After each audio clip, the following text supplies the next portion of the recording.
तो इकोनॉमिक्स की आज ये पहली क्लास है एमपी बोर्ड क्लास 12th के लिए। इंग्लिश मीडियम जो हिंदी मीडियम के स्टूडेंट्स हैं उनके लिए भी मैं अलग से क्वेश्चंस अलग से इकोनॉमिक्स पढ़ाऊंगा। तो ये पहला वीडियो है, इसमें मैं क्या क्या पढ़ाने वाला हूँ एक बार मैं आपको स्टार्टिंग से बता देता हूँ। देखें, आपका जो न्यू पैटर्न आया है अभी इकोनॉमिक्स का, न्यू पैटर्न के अकॉर्डिंग आपके एग्जाम में 30 मार्क्स के तो ऑब्जेक्टिव आने हैं, राइट। मल्टीपल चॉइस होंगे या फिर fill in the blanks including, उसका अभी पैटर्न क्लियर नहीं है। बाकी 3 नंबर के कितने क्वेश्चन रहेंगे? 10 क्वेश्चन। और 4 नंबर के भी 10 क्वेश्चन। 3 मार्क्स के 10 क्वेश्चन एंड 4 मार्क्स के 10 क्वेश्चन आएंगे। तो जो अभी पढ़ाऊंगा मैं आपको, इसलिए मैंने लेट इसको स्टार्ट करा था पढ़ाना, क्योंकि सारी चीजें क्लियर हो जाए कि एग्जाम में क्या क्या आना है। ओके, तो अब सारी चीजें ऑलमोस्ट क्लियर हो गई है कि भाई 3 नंबर के 10 क्वेश्चन आने हैं, मतलब 30 मार्क्स इधर से, 40 मार्क्स इधर से। तो हमने जो बुक सेलेक्ट की है पढ़ने के लिए, परीक्षा बोध सेलेक्ट करी है। इकोनॉमिक्स में क्या होता है, पिछली बार पेपर में कुछ क्वेश्चन बाहर से आए थे, सारे नहीं आए थे, कुछ क्वेश्चन परीक्षा बोर्ड के बाहर से भी आए थे। हालांकि जिसने बुक से स्टार्टिंग से पढ़ा होगा उनसे वो बन गए थे। तो मैं कुछ क्वेश्चंस जो हैं परीक्षा बोर्ड कंप्लीट करने के बाद लगभग 5-10 क्वेश्चन मैं एडिशनली करवाऊंगा, तो वो आखिरी में पढ़ेंगे। मतलब अभी हमें परीक्षा बोर्ड से 3 मार्क्स एंड 4 मार्क्स के क्वेश्चंस को कवर करना है। जो भी क्वेश्चंस होंगे आप लोगों के सामने यहीं पर करवाऊंगा मैं अभी लाइव में। ओके, तो चलिए पढ़ना स्टार्ट करते हैं 3 एंड 4 मार्क्स के क्वेश्चंस। चैप्टर नंबर 1 निकाल लीजिए आप लोग। आई होप आपके पास परीक्षा बोर्ड नहीं होगी, और अगर सॉरी आपके पास परीक्षा बोर्ड होगी, और अगर नहीं भी होगी तो कोई दिक्कत वाली बात नहीं है। मैं स्क्रीन पर दिखा रहा हूँ क्वेश्चंस, यहाँ से भी आप पढ़ाई कर सकते हैं अगर सपोज आपके पास परीक्षा बोर्ड नहीं है। आप इन लेक्चर्स को ऑडियो वेज में भी सुन सकते हैं, रिवीजन के लिए आपको बहुत हेल्पफुल होंगे। आप इनको जब मैं पढ़ाना स्टार्ट कर दूंगा वहां से आप बार बार रिवीजन करिए, पॉइंट्स का रिवीजन तो मैं करवाऊंगा ही, राइट। तो चलिए अब हम पढ़ना स्टार्ट करते हैं। पहला जो क्वेश्चन है, अभी मैं इंग्लिश में करवा रहा हूँ, हिंदी मीडियम वालों के लिए भी अलग से करवाऊंगा, हिंदी मीडियम स्टूडेंट भी इसकी एक्सप्लेनेशन को सुन सकते हैं। तो पहला क्वेश्चन है, what do you mean by macro economics. Macro economics क्या होता है, इसके 2 कैरेक्टर्स लिखना है। अब क्योंकि ये पहले 2 मार्क्स में आता था, ये क्वेश्चन इस बार 3 मार्क्स में आ सकता है। तो पहले क्या लिख देना है आपको, मैक्रो इकोनॉमिक्स की डेफिनेशन, उसके बाद 2 कैरेक्टर्स के पॉइंट लिख देने हैं, 3 नंबर कवर हो गया। तो दिस इज इंपॉर्टेंट क्वेश्चन, 100% वाले इंपॉर्टेंट है, ये एग्जाम में आ सकता है, बिल्कुल ठीक है। जिसको मैं 100% लिख दूं उसको तो आप इग्नोर मत करिएगा, वो बिल्कुल आएगा। तो अब मैक्रो इकोनॉमिक्स क्या होता है, तो पहले समझिए ना, इकोनॉमिक्स मैंने थोड़ा बहुत पहले आपको पढ़ाया था। जो हम जो पढ़ रहे हैं वो देखिए, जब कोई रिसर्च या कोई डेटा हम तैयार करते हैं तो वो 2 तरीके से तैयार करते हैं। एक माइक्रो लेवल का करते हैं और एक मैक्रो लेवल का करते हैं। तो मैक्रो लेवल मतलब होता है कि पूरा एग्रीगेट इंडिया लेवल का कोई जब हम रिसर्च करते हैं तो वो मैक्रो कहलाता है। और जब स्मॉल यूनिट्स पे हम कोई रिसर्च करते हैं तो वो माइक्रो कहलाता है, मतलब छोटा। और ये बड़ा, बड़े लेवल पे जब कोई काम करते हैं, दिमाग में ये बेसिक कॉन्सेप्ट बिल्कुल याद रखिएगा। तो ये बोल रहा है कि भाई मैक्रो इकोनॉमिक्स किसे कहते हैं। ओके, तो मैक्रो इसको हिंदी में व्यष्टि और समष्टि अर्थशास्त्र कहते हैं। तो macro economics is the study of aggregate factors such as employment, inflation, GDP and evaluating how they are influence the economy as a whole. मतलब हमारी इकोनॉमी के जो एग्रीगेट फैक्टर्स हैं, just like employment, inflation, GDP, तो उन सब का aggregate मतलब उन सब को स्टडी करना ही क्या कहलाता है, मैक्रो इकोनॉमिक्स कहलाता है, व्यष्टि समष्टि अर्थशास्त्र कहलाता है। ठीक है, हिंदी में पढ़ाऊंगा छोटू, मैं बहुत जल्द हिंदी में भी स्टार्ट करूंगा पढ़ाना, 1-2 दिन के अंदर ही कर दूंगा स्टार्ट, जो हिंदी मीडियम स्टूडेंट है उनके लिए। ठीक है, तो भाई ये आपने डेफिनेशन लिख दिया। अब इसके कैरेक्टर्स देखिए जरा। सबसे पहला होता है ब्रॉडर प्रोस्पेक्टिव। ब्रॉडर मतलब बड़ा, ठीक है, तो बड़े लेवल पर। तो the concept of macro economics is a broader, मतलब बड़े लेवल पर रिसर्च होते हैं। In it, small units are not given importance. छोटी छोटी यूनिट को importance नहीं दिया जाता है, but with the help of national and international economic problems, इसमें बड़े लेवल की यूनिट्स का ध्यान दिया जाता है. बस आपको इतना लर्न करना है. फिर ब्रॉड एनालिसिस, इसमें जो अध्ययन किया जाता है, एनालिसिस किया जाता है, वो भी ब्रॉड होता है. Okay, for example, under the subject matter of macroeconomics, we study the monetary and fiscal policies of the government. मतलब हम इसमें इंडियन गवर्नमेंट की मॉनेटरी और फिजिकल पॉलिसीज का डिस्कशन करते हैं, बड़े लेवल पे रिसर्च होते हैं. ठीक है. In studies it studies the general problems of national level, like the effect on monetary policy. जैसे monetary policy का इंडिया में क्या इफेक्ट होगा. ओके. फिजिकल मतलब टैक्सेशन की जो पॉलिसीज आती हैं, जनरल प्राइस लेवल के क्या इफेक्ट होंगे, एम्प्लॉयमेंट के क्या इफेक्ट होंगे. तो ये सारी चीजें जो हैं वो हम स्टडी कहाँ करते हैं, मैक्रो इकोनॉमिक्स में. 3 नंबर में 100% पूछा जाने वाला ये क्वेश्चन है. ओके. चलिए अब हम एक दूसरे क्वेश्चन पर चलते हैं. Again this is the golden question which is in category of 100%. ये क्वेश्चन तो बहुत अमर है, 100% पूछा जाता है, बहुत ही आसान भी है. माइक्रो और मैक्रो में डिफरेंस क्या होता है. तो हिंदी में कहते हैं व्यष्टि और समष्टि में क्या डिफरेंस है. इन्हीं 4.4 नंबर में आएगा. 2019 में आया था, 20 में नहीं आया था, 21 में 100% आएगा. आप हमसे लिख कर ले लीजिए कि ये क्वेश्चन 100% पेपर में आना है. ठीक है, मैं लिख कर दे रहा हूं आपको. Got it. चलिए, तो पहले हम इनके माइक्रो मतलब स्मॉल लेवल पर इंडिविजुअल यूनिट्स की बात करता है माइक्रो. तो मीनिंग इनका क्या होगा. It is the branch of economics which studies individual variable like individual demand, supply, prices. ठीक है. और ये एग्रीगेट, एग्रीगेट मतलब सबका total demand, aggregate supply, general price level, national income, total employment की स्टडी करता है. स्कोप मतलब क्षेत्र. तो भाई माइक्रो का जो क्षेत्र है वो छोटा होता है क्योंकि वो छोटे लेवल पे स्टडी करता है, नैरो. और जो मैक्रो का स्पेस है वो बड़ा होता है क्योंकि ये बड़े लेवल की स्टडी करता है. फिर सब्जेक्ट मैटर मतलब क्या स्टडी करता है. तो ये इंडिविजुअल डिमांड की बात करता है, इंडिविजुअल इन व्यक्तिगत पर्सनल इनकम, पर्सनल इन्वेस्टमेंट. और ये क्या बात करता है, aggregate demand, aggregate supply, economic growth, monetary policy, general price level. ठीक है. फिर इनके उद्देश्य क्या है, एम. तो इसका उद्देश्य होता है the aim to analyze the behavior of individual economy. Personal व्यक्ति का बिहेवियर हमारी इकोनॉमी को कैसे प्रभावित करता है, वो मेन एम होता है. जबकि इसका एम क्या होता है, द बिहेवियर ऑफ एग्रीगेट्स मतलब aggregate, national policy, supply, monetary policy, इन सब का एग्रीगेट हमारी इकोनॉमिक क्या असर पड़ता है वो रिसर्च करना, स्टडी करना. Got it. ठीक है. चलिए, माइक्रो इकोनॉमिक्स के बाद एक और छोटू क्वेश्चन आया जो इम्पोर्टेंट है और मैं इसको फिर से 100% वाली कैटेगरी में रखूंगा. Define micro economics and explain it's character. ऊपर कौन सा पड़ा था, मैक्रो. तो भाई माइक्रो ये भी 100% वाली कैटेगरी में आएगा. पेपर में 100% वाली कैटेगरी में आना है. ओके.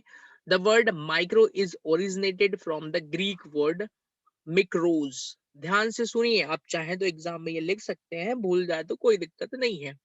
आप लिख दीजिएगा भाई कि माइक्रो जो है ना वो मिक्रोज वर्ड से बना है, ग्रीक वर्ड से. अगर याद रहे तो लिख दीजिएगा. शिवांकर पूछ रहे हैं एग्रीगेट का मतलब क्या होता है, एवरेज. एवरेज को ही एग्रीगेट बोलते हैं. ठीक है. हिंदी में औसत निकालना. Okay.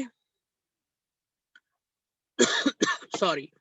Which means small microeconomics studies the economic units, economic action of individuals under the branch. The whole economy is divided into small units, parts, particulars, firms, individual households, wages, interest, profit. बस. अब इसके बार बार वही आएगा, individual unit, individual unit, individual unit. आप याद रखिएगा.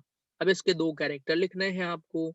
तो study of individual unit, मतलब ये जो है वो इंडिविजुअल यूनिट की स्टडी करता है। फिर स्मॉल वेरिएबल, छोटे छोटे वेरिएबल की स्टडी करता है। फिर इंडिविजुअल प्राइस का निर्धारण करता है। डिटर्मिनेशन मतलब निर्धारण। Okay, how it is determined? Micro economics is also called the price theory. It determines the individual price of different products by analyzing the demand and supply, behavior of buyers and sellers. Okay, फिर based on the concept of full employment. ध्यान से सुनिएगा, ये वाली जो line है ना, ये बहुत जगह यूज होना है अभी आने वाले टाइम में भी। तो माइक्रो इकोनॉमिक्स जो है वो एक कॉन्सेप्ट पर काम करता है, full employment concept. Full employment concept का मतलब ये होता है कि हम ये मान के चलते हैं कि पूरे हिंदुस्तान में सभी को रोजगार मिला हुआ है, सभी को जॉब मिला है, तो ये उसी कॉन्सेप्ट को फॉलो करता है। हालांकि ये गलत है, फुल एम्प्लॉयमेंट कॉन्सेप्ट कभी हो ही नहीं सकता है, पर अब ये मानते हैं तो ठीक है। ओके, अभिषेक पूछ रहे हैं कि कितने कैरेक्टर्स करने हैं मैक्सिमम। देखिए, अब ये 4 नंबर में अगर क्वेश्चन आ गया तो ऊपर डिफाइन 3 पॉइंट लिख दीजिए, 3 नंबर में आ गया तो ऊपर डेफिनेशन लिख दीजिए, 2 पॉइंट में आंसर लिख दीजिए, तो मिल जाएगा। ओके, चलिए, तो अभी मैंने जो भी पढ़ा है वो 100% वाले क्वेश्चन पढ़ा रहा हूं मैं अभी, ठीक है ना, जो कि 100% एग्जाम में पूछे जा सकते हैं, तो ध्यान से पढ़िएगा। अगले क्वेश्चन पर आते हैं। Right any 4 limitations of micro economics. अब हमने माइक्रो की बहुत तारीफ कर ली, जरा बुराई भी कर लें। लिमिटेशंस लिखना मतलब किसी भी टॉपिक की बुराई करना होता है। हिंदी में कहते हैं माइक्रो मतलब व्यष्टि अर्थशास्त्र की सीमाएं लिखी हैं, और ये क्वेश्चन भी 100% वाली कैटेगरी में है। ओके, पेपर में बिल्कुल पूछा जाएगा। तो चलिए बुराई करते हैं। पहला, conclusion drawn are not accurate. मतलब हम जो सॉरी माइक्रो इकोनॉमिक्स से जो कंक्लूजन निकाल वो एक्यूरेट नहीं होते। कैसे एक्यूरेट नहीं होते समझिए। मैंने बोला कि चलो बताओ कितने परसेंट 10वीं पास करने के बाद कितने परसेंट स्टूडेंट कॉमर्स लेते हैं। आपने कहा सर हम माइक्रो लेवल पे जाके रिसर्च करते हैं। आप एक स्कूल में गए, वहां पे साइंस 10वीं पास 100 बच्चे हुए थे, जिसमें से 80 बच्चों ने कॉमर्स लिया है और 15 बच्चों ने मैथ्स एंड साइंस लिया है, 5 बच्चों ने आर्ट लिया है। ओके, आप आए, आपने मुझे रिजल्ट दे दिया, तो क्या ये रिजल्ट पूरे देश का होगा? क्या नहीं होगा। ये तो भैया इंडिविजुअल रिजल्ट है। तो इंडिविजुअल रिजल्ट जो है वो पूरे देश का रिजल्ट नहीं हो सकता है, इसलिए ऐसे रिसर्च डेटा को मैं कहीं दिखा भी नहीं सकता। तो ये एक्यूरेट नहीं है, क्योंकि पूरे देश का 80% थोड़ी बच्चा कॉमर्स लेता है। पूरे देश का रिजल्ट हो सकता है 59% लेता हो, 61% बच्चा लेता हो, राइट? तो दिस इज नॉट एक्यूरेट। दूसरा होता है based on unrealistic assumptions. Unrealistic मतलब जो रियल नहीं है अजम्पशन। कौन सा वाला अजम्पशन था? अभी बताया था मैंने कि भाई ये फुल एम्प्लॉयमेंट अजम्पशन को फॉलो करता है, जो कि रियल में नहीं होता है। क्या सभी को नौकरी मिली है क्या? अरे भैया बहुत सारे लोग बेरोजगार घूम रहे हैं, नौकरी नहीं करते हैं। तो वो फुल एम्प्लॉयमेंट सोसाइटी में फुल एम्प्लॉयमेंट अजम्पशन है ही नहीं। और माइक्रो इकोनॉमिक्स जो है ना वो फुल एम्प्लॉयमेंट एजम्पशन को मानता है, इसलिए ये गलत है। फिर कंसंट्रेशन ऑन स्मॉल पार्ट्स, छोटी छोटी यूनिट्स पर फोकस करता है ये। Enable to analyse certain problems, कई प्रॉब्लम्स को ये पकड़ नहीं पाता है, जैसे पब्लिक फाइनेंस हो गया, मॉनेटरी एंड फिजिकल पॉलिसीज हो गया, तो ये इसके बाहर आती हैं, बियॉन्ड ऑफ माइक्रो इकोनॉमिक्स, तो ये पकड़ ही नहीं पाता है। ठीक है, I hope you understand. Again this was important question. क्या मैं पूरे इंपॉर्टेंट ही 100% वाले करा रहा हूँ? भाई अभी 4 पढ़ाए हैं, चारों 100% वाले हैं। क्या ये 5वां क्वेश्चन 100% वाला है? 3 मार्क्स में 100% क्वेश्चन आएगा। What is opportunity cost? और भाई ये नहीं भी आया ना तो इसको सीख लीजिए। अगर कोई पूछ ले व्हाट इज अपॉर्चुनिटी कॉस्ट और एज अ कॉमर्स स्टूडेंट आप नहीं बता पाए तो फिर आपको बहुत बेकार लगेगा। ये जनरल सा क्वेश्चन है। Okay, it is just like Sunday Monday. जैसे हम संडे मंडे सीखते हैं ना, ऐसे इकोनॉमिक्स का ये बेसिक प्रिंसिपल है। तो भाई अपॉर्चुनिटी कॉस्ट को सीखने के लिए मैं एक एग्जांपल के थ्रू समझाता हूँ। ये यहाँ पर जो भी लिखा है मैं कुछ भी नहीं पढ़ाऊंगा, बस मैं एग्जांपल से समझाऊंगा। अगर समझ में आ गया तो बढ़िया है, नहीं आया तो भी बढ़िया है, फिर मैं क्या कर सकता हूँ, राइट? आइए समझते हैं। सबसे पहला, अपॉर्चुनिटी कॉस्ट का मतलब, अपॉर्चुनिटी को हिंदी में कहते हैं अवसर, मौका, अवसर लागत हिंदी में कहते हैं। अवसर वर्ड हमने सुना है यार, बहुत अच्छा अवसर मिला था मुझे। तो आपके पास ना जब कभी भी दो ऑप्शन होते हैं लाइफ में और आप एक ऑप्शन को चूज करते हैं, दूसरे वाले को छोड़ देते हैं, जिस ऑप्शन को आप छोड़ते हैं, बेस्ट ऑप्शन को छोड़ते हैं, उसी को हम अपॉर्चुनिटी कॉस्ट कहते हैं। मान लीजिए अब आपके पास तीन ऑप्शन है, ध्यान से सुनिएगा। 12वीं पास करने के बाद 20,000 रुपए महीने की नौकरी करना। दूसरा ऑप्शन था 12वीं पास करने के बाद बी कॉम और एम कॉम की पढ़ाई करना, जिसके पढ़ाई करने के बाद आपको 1 लाख रुपए की नौकरी मिल जाएगी। और तीसरा ऑप्शन है सीए की पढ़ाई करना, जिसके बाद आपको 2 लाख रुपए महीने की नौकरी मिलेगी। अब आप बताइए, आपने अगर ऑप्शन ए सेलेक्ट कर लिया तो आपकी अपॉर्चुनिटी कॉस्ट क्या होगी? बेस्ट मौका कौन सा छोड़ा है आपने? ये तो best, next, sorry, next best alternative foregone एक वर्ड है, इसकी डेफिनेशन है एक्चुअल में। नेक्स्ट बेस्ट ऑल्टरनेटिव फॉरगॉन मतलब आपने जो एक अच्छा मौका था उसको छोड़ दिया, जो छोड़ा है वही अपॉर्चुनिटी कॉस्ट है। सॉरी, आई होप आपको समझ में आ गया होगा, नहीं आया तो मैं क्या कर सकता हूँ फिर। आइए फिर पढ़ते हैं किताब की language. Opportunity cost is defined as the value of factor in the next best alternative use, or it is the cost of foregone alternatives, or it can be defined as the value of the benefit that is sacrificed by choosing an alternative. ये दोनों आपने sacrificing करा है, लेकिन इसमें से best कौन सा था? ये वाला। तो नेक्स्ट बेस्ट ऑल्टरनेटिव फॉरगॉन मतलब कोई अच्छा मौका छोड़ देने को अवसर लागत कहते हैं। भाई उस मौके की कीमत कितनी थी? मुझे लगता है समझ में आ गया होगा, राइट। आगे बीकॉम वगैरह में आप जाके कॉस्ट अकाउंटिंग पढ़ेंगे, जहां पे आपको अपॉर्चुनिटी कॉस्ट निकालनी पड़ती है। हर कंपनी, हर ऑर्गेनाइजेशन को कैलकुलेट करना पड़ता है। आप कहेंगे सर ये बिजनेस में इसका उदाहरण समझाइए ना। आइए, आपके पास मान ली, इसका बहुत यूज होता है, मैं समझा देता हूँ क्योंकि मैं समझाने पे भरोसा करता हूँ। किताब पढ़ने से कुछ नहीं होता भाई, नॉलेज वही है जो दिमाग के अंदर रहे किताब बंद होने के बाद, राइट।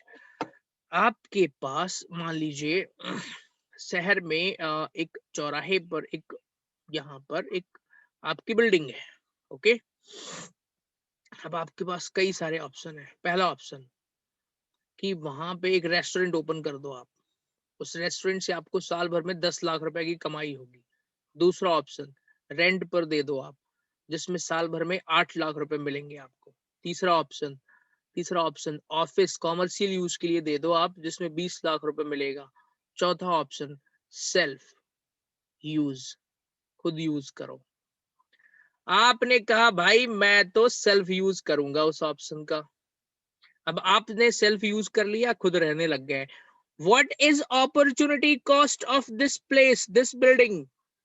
भाई आपके यहाँ रहने से आपको कितना नुकसान हुआ है? ये वाले ऑफर का बेस्ट कौन सा था इन तीनों में? ये 20 लाख का नुकसान हुआ है आपको। तो उसी को कहते हैं नेक्स्ट बेस्ट ऑल्टरनेटिव फॉरगॉन। इससे अच्छा तो मैं नहीं समझा सकता। सो आई एम सो सॉरी अगर अभी भी नहीं आया हो तो। ओके, चलिए, अपॉर्चुनिटी कॉस्ट कितने नंबर का आएगा एग्जाम में? 3 नंबर का आना है। आए तो आप डेफिनेशन यही किताब वाली लैंग्वेज लिख दीजिएगा। अगर 4 नंबर में धोखे से आ गया तो उदाहरण भी लिख दीजिएगा, यही वाला कि भैया सी के वो 65,000 रुपए महीने और 62,000 रुपए मिलना था, तो 65,000 रुपए ये वो जो भी चक्कर है पढ़ लीजिएगा। आई डोंट नो क्या लिखा है। ओके, चलिए, एक और क्वेश्चन है। क्या मैं इसको 100% मार्क करूंगा? नहीं, 100% मार्क नहीं करूंगा, लेकिन मैं चाहूंगा कि आप इसको पढ़ें। माइक्रो इकोनॉमिक्स और macro economics are not competitive मतलब ये एक दूसरे के कॉम्पिटेटर नहीं है, बल्कि एक दूसरे के लिए कॉम्प्लीमेंट्री है। समझाइए। तो भाई सुनिए लेसन केयरफुली। ये क्वेश्चन भी एग्जाम में पूछा जा सकता है, बट मैं इसको 100% मार्क नहीं करूंगा, तो आप समझ लीजिए। पहले क्वेश्चन समझिए क्या बोल रहा है। माइक्रो इकोनॉमिक्स और मैक्रो एक दूसरे के कॉम्पिटेटिव नहीं है, बल्कि एक दूसरे की हेल्प करते हैं। कैसे भैया बताओ? तो एक दूसरे की हेल्प कैसे करते हैं? Macro economics depends on micro. भाई ये जो मैक्रो है ना, बड़ा वाला, ये इस छोटे वाले पर डिपेंड है, क्योंकि हर छोटे छोटे यूनिट को मिला करके ही वो बड़ा यूनिट बन जाएगा। छोटी छोटी रिसर्च ही तो होंगी पहले। एक रिसर्च करने के दिल्ली में बैठे हुए हैं हमने कहा जाओ पता करो हमारे हिंदुस्तान में कितने परसेंट लोग बीकॉम करने के बाद नौकरी नहीं पाए हैं। तो वो रिसर्च कहाँ से करेंगे हम? पहले मध्य प्रदेश आएंगे, फिर उत्तर प्रदेश जाएंगे, फिर पश्चिम बंगाल जाएंगे, फिर पंजाब जाएंगे, हरियाणा, पता नहीं कहाँ कहाँ, पूरे हर जगह गए। ये जो छोटी छोटी रिसर्च हो रही है ये माइक्रो कहलाएंगी। और इस पूरे रिसर्च का डेटा जब इकट्ठा होगा, एग्रीगेट करेंगे, तो वो मैक्रो लेवल का कहलाएगा। तो भाई पहले ना हर रिसर्च माइक्रो ही होती है, छोटी। तो वही लिखा है कि मैक्रो जो है ना वो डिपेंड करता है माइक्रो पर। इसके डिटेल पढ़ते हैं। Macroeconomics and microeconomics depends on each others. Both are interdependent. दोनों स्वतंत्र हैं. Macroeconomics contribute to micro. For example, as theory of investment belong to micro.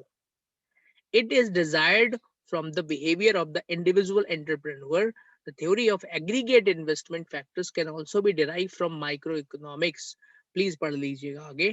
फिर वही है, माइक्रो भी मैक्रो पर डिपेंड करता है। इसकी भी डिटेल पढ़ के लिख देना है, कंक्लूजन लिख देना है। I hope you understand. ठीक है, चलिए अगला क्वेश्चन है। ये भी इंपॉर्टेंट नहीं है, मतलब 100% वाला नहीं है, पर समझ लीजिए। अभी आप कहेंगे सर ऐसे तो हमें सब पढ़ना पड़ेगा। नहीं छोड़वाऊंगा मैं फालतू की चीजें।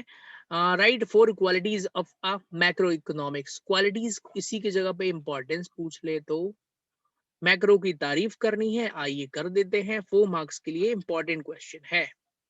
तो पहला है helpful in making and executing governmental economic policy. सुनिए मैक्रो मतलब पूरे इंडिया का रिसर्च, इंडिया का डेटा। तो भाई गवर्नमेंट इकोनॉमिक पॉलिसीज बनाने के लिए कौन सा डेटा यूज करेंगे हम? इंडिया लेवल के जो डेटा रहता है, ठीक है, मैक्रो इकोनॉमिक्स का डेटा।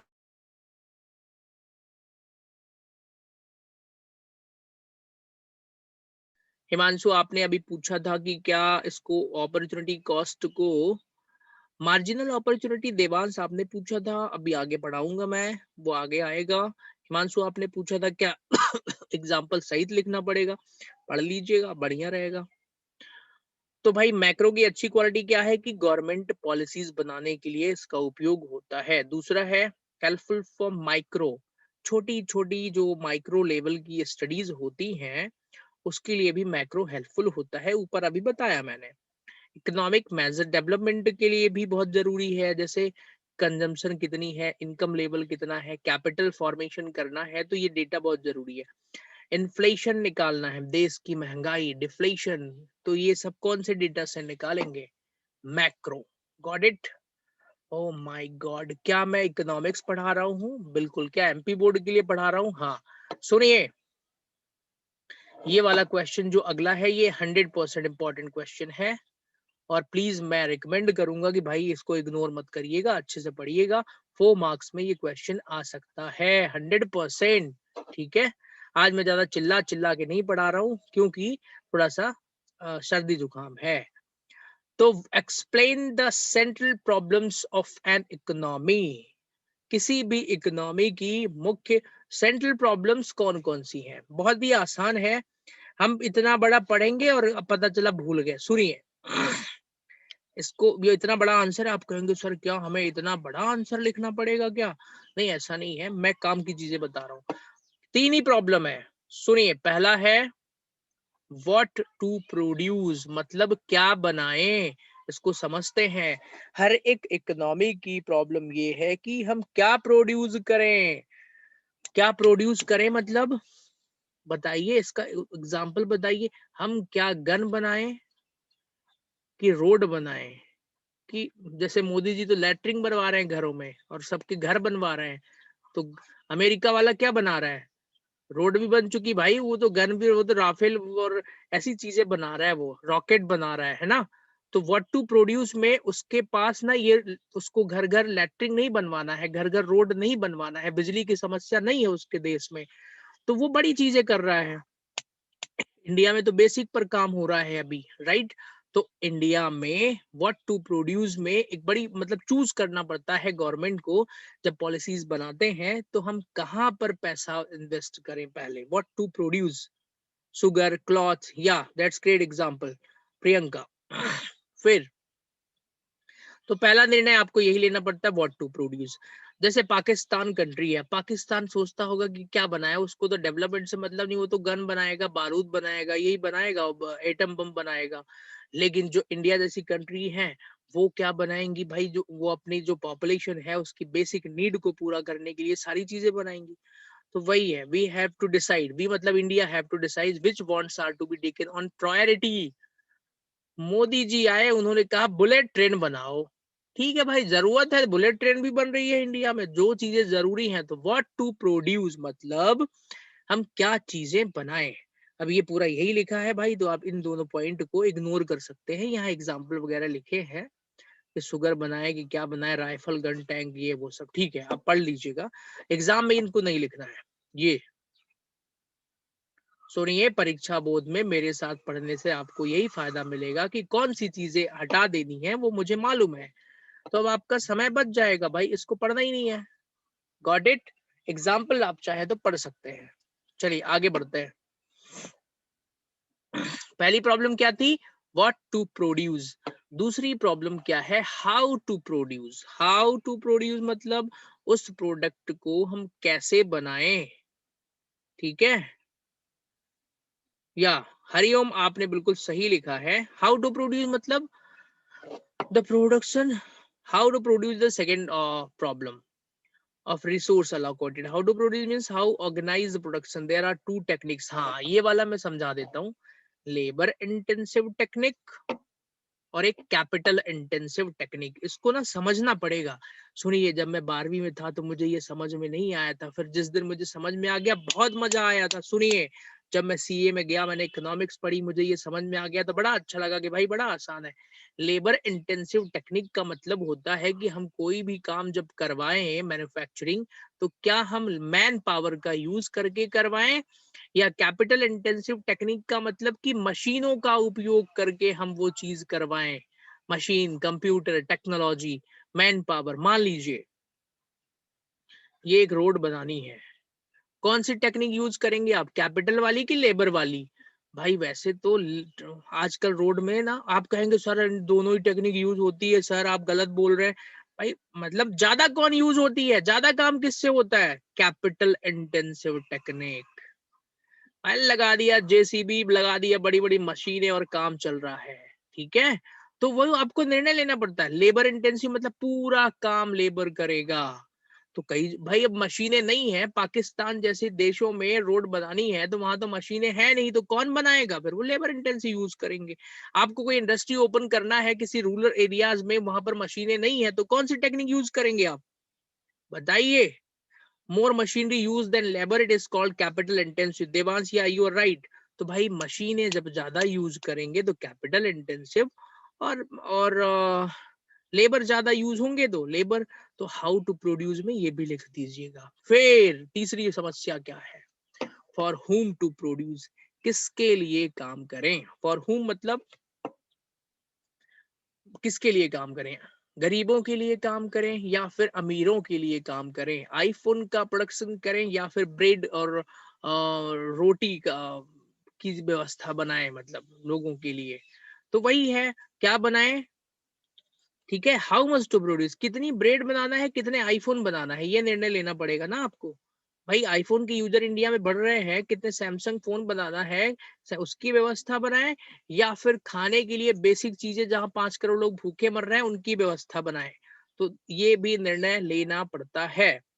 तो सुनिए इसका कंक्लूजन, 3 प्रॉब्लम है हमारी, what to produce, how to produce, for whom to produce. ठीक है, तीनों पढ़ने हैं, 4 नंबर में क्वेश्चन आएगा। इस क्लास में 4.5 मिनट का समय और बचा है। मैं आप लोगों को एक बात बताता हूँ, इसमें बहुत छोटा सा दिया है, what do you mean by production possibility. मैंने आपको शुरू में ही बताया था कि मैं अलग से 10 क्वेश्चन करवाऊंगा लगभग। तो भाई वो पीपीसी वाला मैं वहीं पर कवर करवाऊंगा। आप यकीन मानिए, मेरे पे भरोसा रखिए, मैं सही पढ़ाऊंगा। ये पीपीसी छोटू दिया है, कुछ समझ में नहीं आएगा। प्रोडक्शन पॉसिबिलिटी कर्व से रिलेटेड एक क्वेश्चन आता है, बड़ा भी आ सकता है, तो यहाँ पर नहीं दिया है परीक्षा बोर्ड में, अलग से करवाऊंगा। ठीक है, अगले क्वेश्चन पर आते हैं। Economic and non economic activities class 11th में आप लोगों ने पढ़ा था, मैंने खुद ही पढ़ाया था 11th क्लास। ओके, आपको नहीं तो किसी और को तो पढ़ाया होगा, ये क्वेश्चन पढ़ाया है मैंने। सॉरी।